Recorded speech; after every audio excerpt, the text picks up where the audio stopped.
Hello everyone, Sir Monkey Souls over here, back again with Fate Unlimited Blade Works on episode 7, and in the last episode, we've been introduced to Assassin of this Holy Grail War. We don't know who the master is, but even Assassin, like herself, considers her master cowardly, so in the shadows.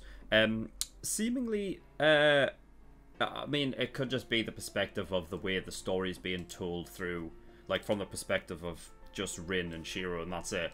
But like, and it probably is that, but you know, it seems like multiple of the masters are seemingly a bit cowardly. Although then again, I guess Zero wasn't, you know, was pretty much, you know, you could classify it as the same. I mean, I wouldn't exactly go out and say that Tokiomi was cowardly. He just never really had himself put out like on the front lines a lot of the time. So yeah, there's that. But anyway, yeah. So we don't know who is responsible for anybody other than Shiro, Rin, and Elia. Right. The other four are, you know, some random people that we don't know who is in control yet.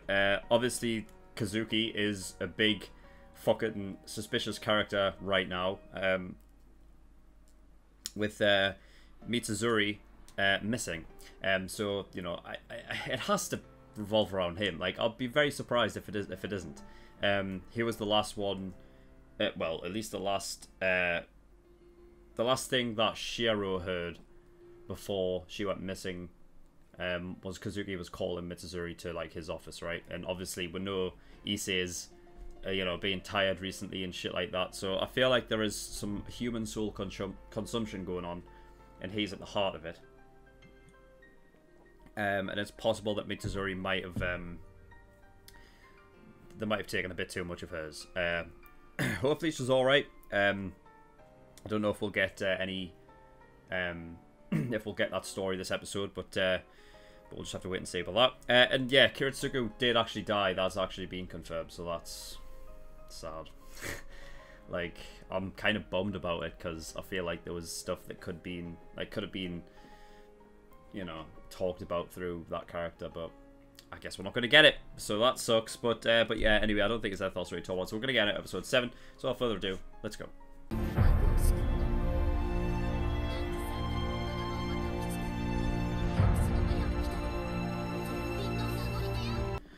Okay, episode 7, or I guess episode 6, because, you know, we're still doing this confusing thing. Okay, so right then. So Mitsuzuri is fine. Well, I say she's fine. Just I don't think she is, but like, she's alive at least. She was found in Shinto, so I don't wherever that is. I guess it's some like suburb of the city somewhere. In a back alley, clothes in tatters, and then glazed over eyes. So yeah, then maybe. Fuck, it might have been Shinji the whole time then.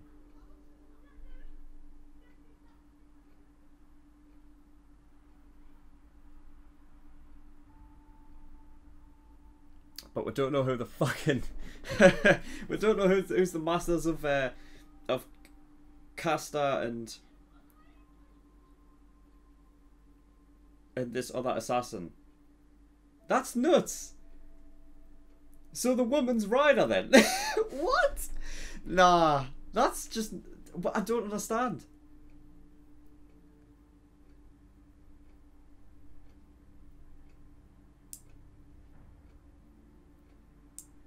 I don't understand. That woman, like, she, like...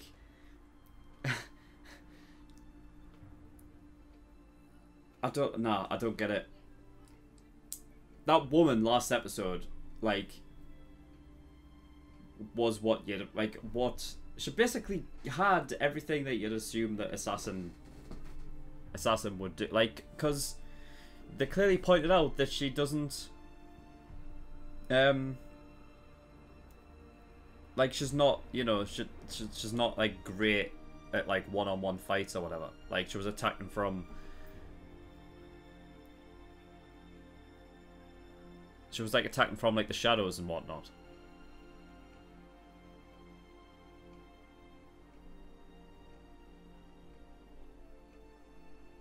So I no. There's no way that one's Ryder. There's no way. It can't be. So either there's... Nah, I think whoever this assassin guy is, they are faking that. Right? Like, they are... Like, he's basically saying that he's assassin when in reality he's Ryder. Gotta be. Has to be.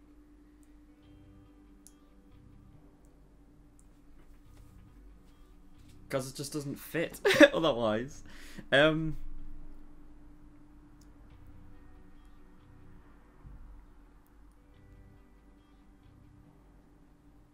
Or assassin is again like able to either has multiple forms like it did in Zero, or it's able to just freely you know, change form. Because the thing that I feel like does match up is the idea with Shinji,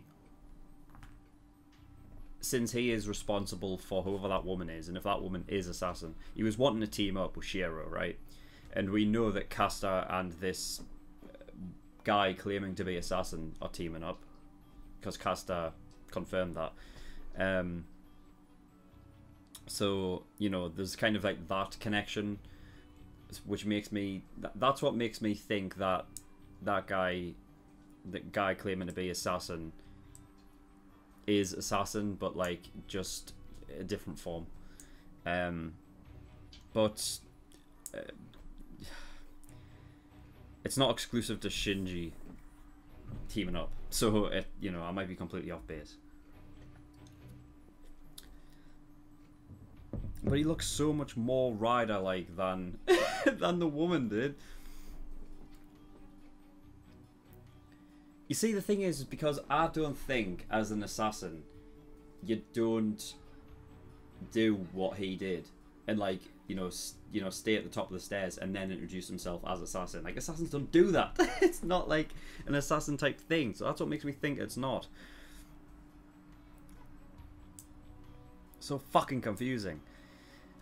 Anyway, at the very beginning now, we had Archer, who was escorting Shiro back, and he was he pointed out that he was impressed by Shiro's like ability of being able to sense like hostility, which is kind of interesting considering how the episode started out, and then at the end, like, Archer saved him, so he's still looking out for him under orders from Rin, I assume, because they're, well, yeah, because they're in that truce, right? That's right. Yeah. So yeah, basically just saying, oh, he was just out in the neighborhood. He's just merrying about. Yeah, I think he was like looking on from like, you know, from like afar, or you know, keeping an eye out anyway. So yeah,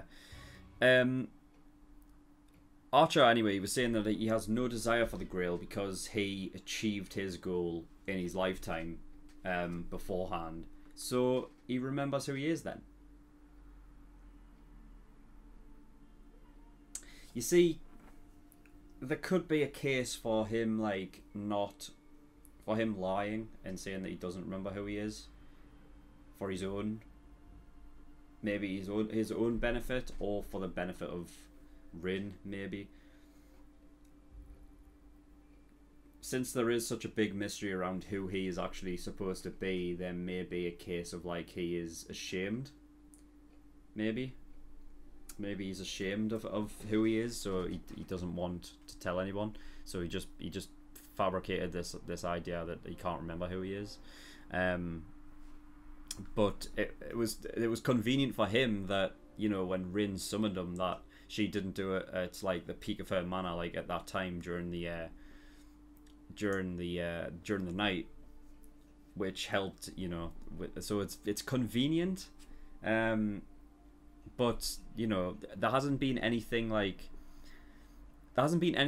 that's cropped up in the story of Archer being like, oh, fucking hell, I'm remembering something. Like, you know what I mean? Like,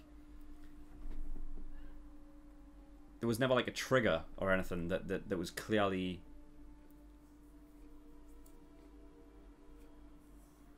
So, you know, so I don't know if he's gradually like getting memories back, and it's just not, you know, it's not just putting it out there, easy to see.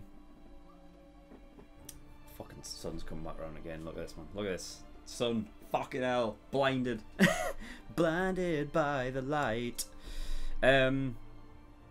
So yeah, he has no desire for the Grail because he's achieved his goal.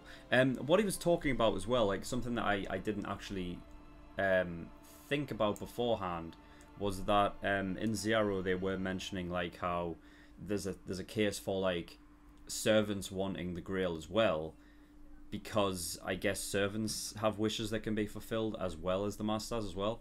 But I think it's a case of like, depending on who wins, the servant of the winner becomes human, and they get that no matter what, I guess.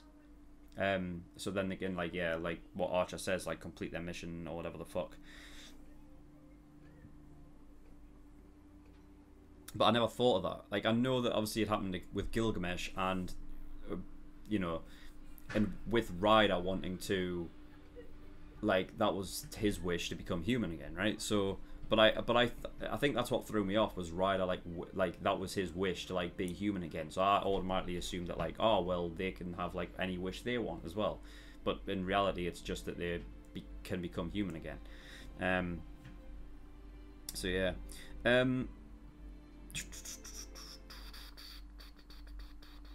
Shiro, yeah, can sense when like something is sort of off in a room, is like with inanimate objects, whereas like Rin, because she's a mage and stuff, she can sense mana coming from like, you know, from living things, so people and whatnot, whereas Shiro can't, but he can do it with like non-living things, you know what I mean? He's able to trace into you know, materials and shit like that. Which as you saw, basically comes in handy. They were able to get rid of all the different sigils, basically lowering the potency of the power. And yeah, it was confirmed that Shinji was actually doing it. Surprising. I mean, I didn't think he was there. I mean, they must have a way to conceal that command spells then. Like, there must be a way, but they've never said that before. Like, they've never like pointed that out, that could be a thing. So I always assumed that they couldn't, but I'm guessing they must be able to.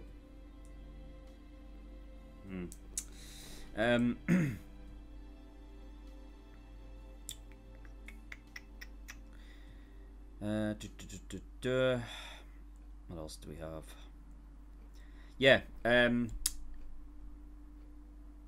Shinji, when he did announce that he was the Master of Assassins, said that he doesn't have much mana either. And that Mato is like, it was once a mage family, but that's obviously like, you know, kind of, it's kind of fallen. It's a fallen house, essentially, a fallen mage house. So I'm guessing that I don't know how that works then. Like, how does a mage family like gradually over time lose lose mana, like over time? How does that happen? You know, because I'm guessing he is the eldest, right? Because he was mentioning that he was like, oh well, Sakura won't get it, would she? Because she's not, you know what I mean? Well, first of all, she's not a pure Mato, and secondly, she's not the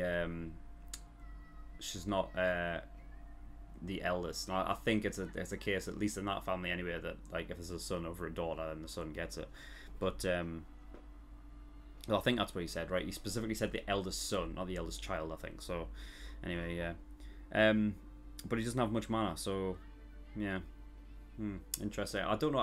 I mean, I don't know that how there's a case of like once was a mage family, so I'm guessing it's some like it had like you know, the family members must have had like, you know, a lot of mana to you know, to use and shit like that, but apparently that's fallen off. So I don't know how that's the case, but oh well, whatever.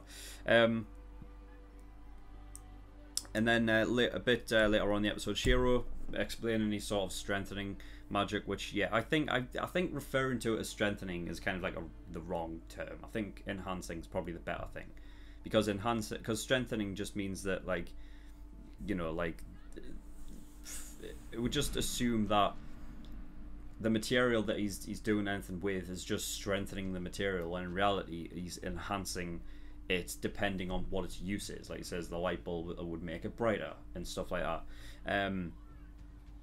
So yeah, it's definitely an interesting sort of magic, and it could be really used, like it could be used in like some very like interesting ways. So I'm hoping that that's something he's able to sort of use, like, because obviously he's at a disadvantage with the fact that he's not really a fully fledged mage. He's very much a novice. Like, he could use that in creative ways to, you know, make the playing field like even, you know what I mean? So hopefully that's the case.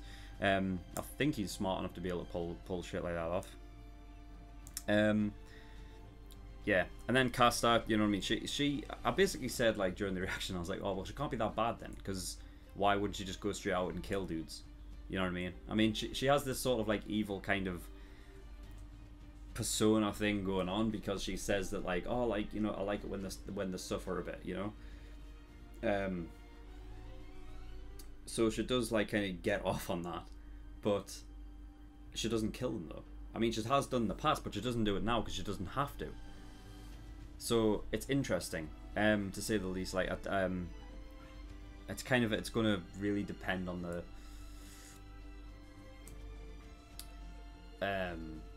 the master, really. I'm thinking it was I don't think it was Shinji with Mitsuzuri. I think that is a case of, like, again, I feel like there's a lot of it in this show where especially like surrounding Shinji, where it's like that the show is purposefully trying to make it but like Shinji's being pushed forward is because, you know, the coincidences of, like, he saw Mitsuzuri last and whatever the fuck. But I think he was telling the truth. I think he may have, like, saw her last, that everyone knows of, but he wasn't involved in what happened to her. I think that was Casta, because, like Casta said, she only takes enough, right? She doesn't kill him. So, and I don't know where Shinto is in regards to where Ryudo Temple is, if it's anywhere close, because she did say that like, Castas need to set up shop, essentially, like have like a place where they sort of plant their feet, because you know, because they're Castas, they generally, I imagine, have use of, like, you know, more, like, have to use, like, more mana and shit to get, you know, and by, like, planting their feet in one place, they can kind of just, like, I guess, collect like sort of like a mana pool in, like, this one area. It's just a lot more, that makes them just more efficient, I guess. Which, yeah, kind of like carols back to Zero with Casta and Zero, how he held up in, like, a hideout, you know. So yeah, I think it was Casta that did that to Mitsuzuri, and again, it comes back to, like, you know, like, is it Kazuki? You know what I mean? I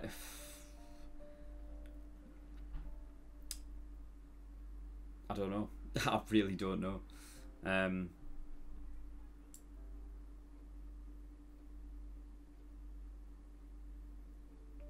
But now that it was confirmed that Shinji is the Master of Assassin, or of that woman, whoever it is, if it actually is right or whatever, she said that her master was cowardly. So she knows that that Shinji is like a coward, and he does sort of have that that persona of, like, being a dickhead, but when shit gets real, like, if all of a sudden things start, like, go in his favor or whatever, you can imagine, like, he's the first to, like, run away screaming, kind of thing. You can just imagine that being the case. You know what I mean? Basically, he talks such a big game, because he's compensating for the fact that he's actually a coward. Like, he's talking like he's you know, like, he's not a coward, because he's compensating for it. But yeah, nuts. Okay, well, I think next episode's going to kick off again, and we're going to have another fight. So yeah, I want to get into that. So we're going to end this episode off. So thank you everyone for watching. In the description below, links to certain things. Discord, get yourself over there. I'm over there. Community's over there. Come get yourself yeah, get yourself over there, come talk. My website, sirmonksoup.com, all my content is over there, so get yourself over there, become a member. And Patreon, I do have a Patreon. If you don't want to support me, that'd be very much appreciated. There's a bunch of different tiers and rewards depending on how much you want to support me with. So there's the let's sit over here so I can get past this sun. Early access, that's $5 a month, gives you access to shows a week early, and you get 4 episodes of Fate every week. Full length, that's $10, gives you access to my full length library. Everyone Naruto gets a full length. $15 exclusive tier. That gives you access to a bonus show which I'm currently reacting to, which is 7 Deadly Sins. So if you're interested in that, get something over there and become an exclusive tier patron. Elite tier, $50. That gives you a choice of a show that you want me to react to, and I will react to it. I'll go at the back of the list by about 7 shows. Might take a while to get around to it, but I will do eventually. But if you don't want to wait and you want your show to be reacted to next, then you want to get God tier, which is $100. But that was it. So thank you for watching. I'll see you all next time. Bye bye.